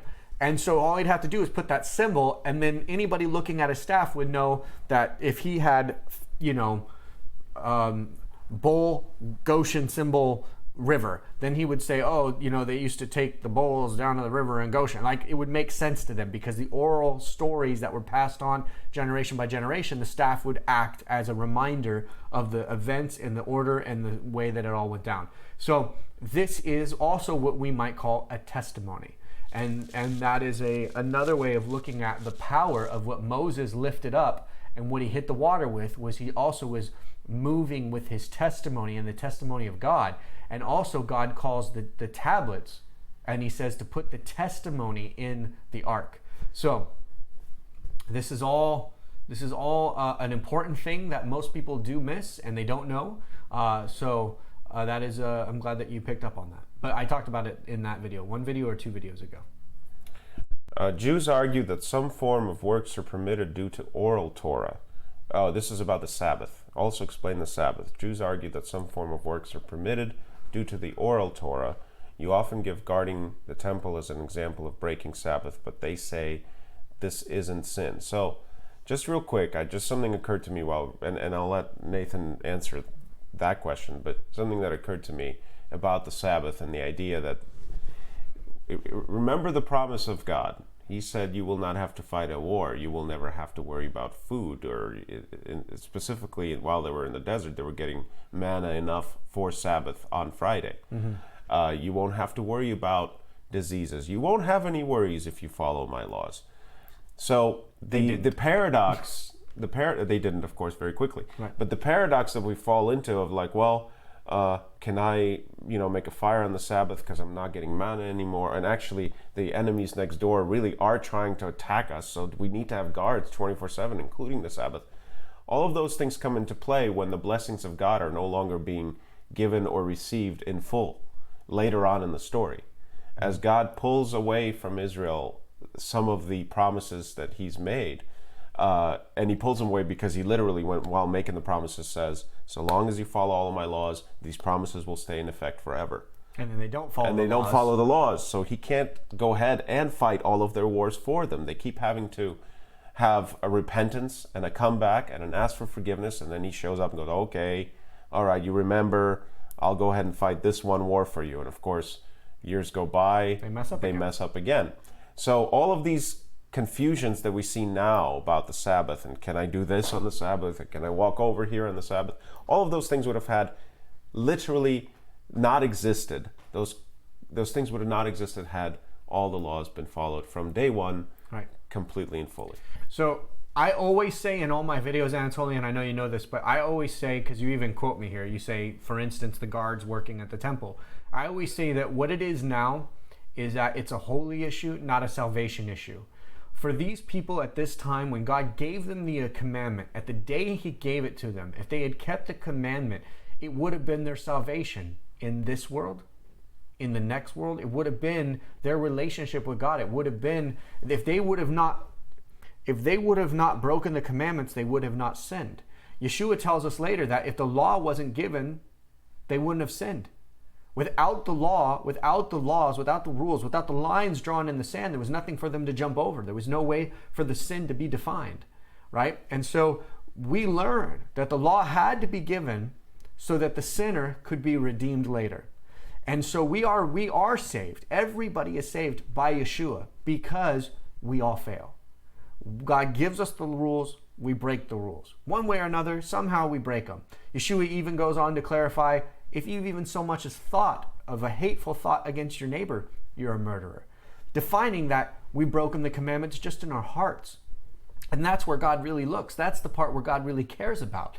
And he's saying, listen, what I'm trying to tell you is none of you are sinless, but all of you can be saved if you receive me. Because there was some people at the time that Yeshua was walking around, they were saying, well, I don't need your salvation because I keep all the laws. And then he goes, all right, have you kept them in your heart even? You still need me. And when they said, no, I don't need you, he goes, well then, you'll be judged accordingly. If you are as perfect as you say you are, then you're going to be judged. But if you had said that you were broken, that you did make mistakes, then you would automatically be forgiven right now. So that's how we know that the Sabbath is not for man, because he also said that, but that the Sabbath is for man, not man for the Sabbath. But at this time, the Sabbath was also serving man in a different way. The Sabbath was the way, and all of these commandments together, when they kept them, had they fulfilled them and kept them, I mean, they had paradise on earth. They had no need of an army. Nobody could ever attack them. They would never get disease or sickness or illness. I mean, you're talking about a totally different reality that they only lived in for a very, very short period of time. The problem is that the weight of the Sabbath and the weight of these laws at that time was a personal promise to these people. Now, does that apply to the Gentile? Because that's your question. You know, you asked about how does the Gentile incorporate this and move in this or involve himself in this, and why is my computer chiming? Point is that we receive it now, not because we're promised that by the Sabbath or by the Ten Commandments we won't get sick. We receive it now not because by doing these things we're not going to have to ever go to war. We receive it now because we desire to have a closer relationship with Yeshua. We desire to know him more and have him fill us more with the Holy Ghost. It's a totally different motive. It's not the same relationship. And that is why he said he had to send the helper. He said that now we will have a relationship with God that God always wanted us to have. But he could never give it to us because he first needed to lay down the law. And so a lot of Christians, or a lot of Jews, or especially Messianics, or what do they call them, Jewish roots, people love to bring up the Old Testament laws, and they love to hold the banner of you must follow every single one or you're damned or you're not right with God. But Paul tells us that, if you weren't circumcised, you were still grafted into the vine. So either Paul is lying, which means the Bible's lying, which means how can you believe anything in the Bible? Or Paul fully understood because he was given that revelation, because he had the ghost with him and God chose him to be the messenger to bring this to us, and God was looking for circumcision of the heart.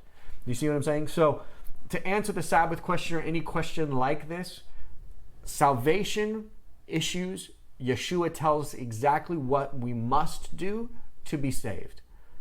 Then everything else is a holy issue, and the more that we delve into these holy issues, the more that we follow these holy issues, these old commandments, these the Old Testament commandments, the closer we can grow to God and have a relationship. Because what we're doing is we're sacrificing a part of ourselves as it's almost a fasting in a way of a part of life or a mentality or a way of life. If you want to fast a day every week, is what the Sabbath is, and you don't work and you don't start a fire, you'll notice it takes work. It takes preparation, which means what? You're thinking about God. You're thinking about your relationship to God. You're actually making action to account for God in your life one day a week. How is God not going to respond to that? You see what I mean? But you should be doing it because you want that relationship, not because you want to never get sick or you never want to have to fight a war or anything like that. Yeah, I mean, yeah, but for the Israelites at that time. That's what I'm saying. Yeah, for the Israelites at that time, in order to make this thing real for them, he showed up in a very real way, did very amazing things for them, and gave them an external structure, really, a structure of laws as to how they can walk. And rather than telling them, you must love me, you must love one another, you must love everything, rather than give them emotional cues, which they themselves had no confidence to understand maybe what they're feeling from moment to moment. And we know how confused people are. Look at our world today. Mm-hmm. He gave them, okay, listen, I'm going to make this real simple for you. If you just do these 613 things... Well, it didn't start off with 613. What's that? But yeah, you will avoid doing things that come against me, that annoy me, that you will... By just focusing on not doing this external action, the inward parts of you will follow. And, it's actually not wrong, per se. Like, we can discover things in our own lives where we may have absolutely zero interest in doing certain things or having certain habits. We just start doing them, and we hate them. We start doing them, we start doing them, we start doing them. And after a while, they become such a thing that we love, and they're good for us. Mm-hmm. And this is what God, this is the grace he's showing to his people here, to the family he's chosen and made a promise to, because of the fathers, Abraham, Isaac, Jacob. He made a promise, your seed will multiply. And now he's giving these people a way to their earthly salvation. Mm-hmm. And their earthly salvation will take 613 laws. Eventually. Eventually. Yeah. And they're going to fail. He knows they're going to fail. Well, it's because he fails, he keeps adding other ones. So, yeah. Yeah, so, but... It's craziness. And then of course, he comes and says, you never, the whole point, I believe, Yeshua is kind of saying, the whole point to all of these laws were that you love one another. And love me. And love me. And love the Father. And love me. So, yeah. Yep. Hopefully that answers your question. That's that. And any question like that. It's not just a Sabbath question. It's all the questions. The 10 Commandments period or any of the old laws and things like that. All right, you guys. That is the video. We thank you so much for participating. We thank you also for the understanding of the missed week. I know that it's Christmas this coming week, so many of you will be celebrating Christmas this coming week. It doesn't land on on next Sunday. So let's go ahead and not do 8 chapters. Let's go ahead and just do 6, 7. Let's do 7. Let's stick with 7, and even though it's a holidays, and try to read along with as much as you can. And we'll do the next 7 chapters, which is Leviticus, and so 1 through 7. I'll post the picture, and you guys can leave your comments and questions like you do. And I want to say thank you also for everybody who participated yesterday in the hashtag Be the Light event. The pictures, they're growing every month. They're amazing. Some of you guys are getting fancy candles and getting snazzy with this, and I love to see it. It inspires me. I know it inspires you. I'm grateful, and I want to say thank you for being a blessing unto us today as we get to do this entire Bible read through with you. Can you believe it's been 15 videos already?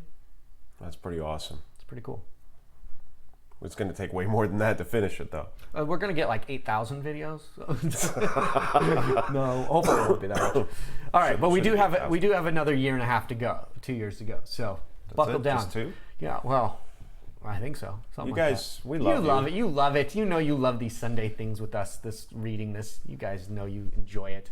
All right. Love you guys too. Thank you guys for your kind words. All righty. Yeah. I'm Nathan Wheeler.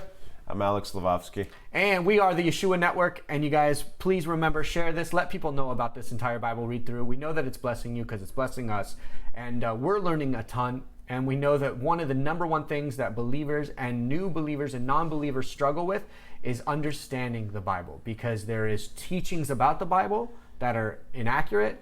And then there's these ideas about the Bible that are inaccurate. And then there's a whole group of people, millions of these people, billions of these people out there talking about what's in the Bible, and it's not there, and it's not true. So doing this Bible read through together and educating people and allowing people to see the word as it was originally written and what it really says is one of the most powerful things we can do for ourselves as individuals, but also for the entire human race. So please share this, get the word out there, let people know that they can tune in, start watching the videos from one and catch up, and be the blessing. Thank you guys. I'm Nathan Wheeler. I'm Alex Slavovsky. Have a happy time with your family over the holidays. All right. Talk to you guys soon. See you on Sunday next week.